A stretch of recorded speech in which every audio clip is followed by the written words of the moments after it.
um momento de devoção com Deus, para encorajar, inspirar e bendicionar. Bom bini.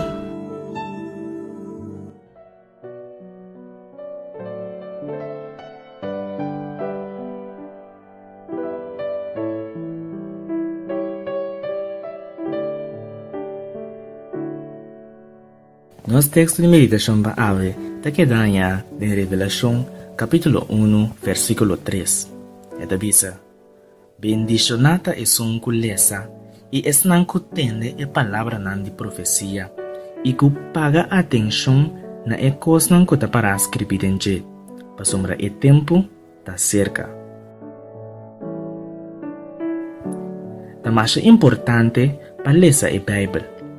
Tá mais importante para passar tempo estudando a palavra de Deus.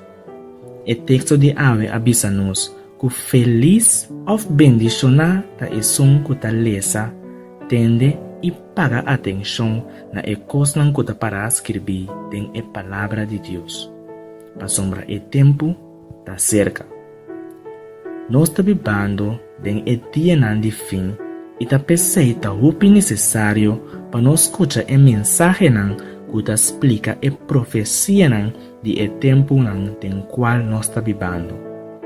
Me encorajamos para pagar boa atenção na tudo que está para escrever em a palavra de Deus. Não laga nenhum gente ganhado. Leia, escuta e paga atenção na lo que tem para escrever em Deus sua palavra. Para sobre não olvidar, o tempo está cerca. Laga nos reza. No estado que está no cielo, bom nome seja santificado.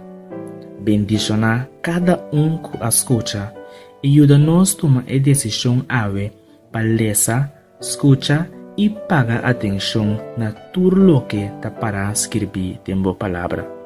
Da nossa oração, em nome de Jesus. Amém.